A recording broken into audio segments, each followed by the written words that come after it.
தமிழகத்தில் மீண்டும் ஜெயலலிதாவோட தலைமையிலான அதிமுக ஆட்சி அமைகிறது கிட்டத்தட்ட உறுதியாயிடுச்சு. தேர்தல் முடிஞ்சதுமே அடுத்து யார் முதல்வராக வந்தாலும் அவங்களுக்கு வாழ்த்து தெரிவித்து நாளிதழ்களில் ஒரு விளம்பரம், அவங்களோட வெற்றியை கொண்டாடுற வகையில் அவரவர் சங்கங்களில் ஒரு கேக் வெட்டுறது அப்படின்னு முடிவு செஞ்சு வச்சுருந்தாங்களாம் திரையுலகத்தினர். தேர்தல் நாள் வரைக்கும் அதிமுக தான் ஜெயிக்கும் அப்படின்னு நம்பின இவங்களில் சிலர் தேர்தல் முடிஞ்சதும் திடீர்னு திமுக ஆதரவு மனநிலைக்கு திரும்பியிருக்காங்க. திமுக தான் ஜெயிக்குமாமே நிஜமா அப்படின்னு ஆளாளுக்கு கேட்கவும் ஆரம்பிச்சிருக்காங்க. சிலர் இன்னைக்கு பிற்பகலில் திமுக தலைவர் கருணாநிதியும் பொருளாளர் மு.க. ஸ்டாலினையும் சந்திக்க நேரம் கூட வாங்கி வச்சிருந்ததாகவும் சொல்லப்படுது. இப்ப தேர்தல் முடிவுகள் அதிமுகவுக்கு சாதகமாக வந்துட்டதால நாளிதழ் விளம்பரம், கேக் வெட்டும் நிகழ்ச்சியை இன்னைக்கு மாலையே செய்ய இருக்காங்களாம். இந்த தேர்தலில் அதிமுகவுக்கு வெளிப்படையான ஆதரவை தந்தது திரையுலகோட பெரிய தொழிலாளர் அமைப்பான பெப்சி அப்படிங்கிறது குறிப்பிடத்தக்கது.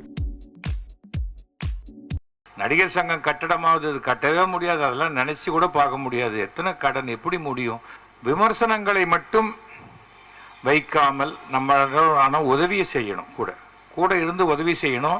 இல்லை ஓடுறவன் காலை பிடிச்சி தடுக்காமல் இருக்கணும். கிரிக்கெட் மேட்ச்சு கூட இது எதுக்காக போய் பிச்சை எடுக்கிறீங்கன்னு சொன்னாங்க. பிச்சை என்னத்துக்கு? வாய்ப்பு வந்தது பேசுவாங்க. 500 ரூபா ஆண்ட்ராய்டு ஃபோன் இருந்தால் என்ன வேணால் சொல்லலாம்.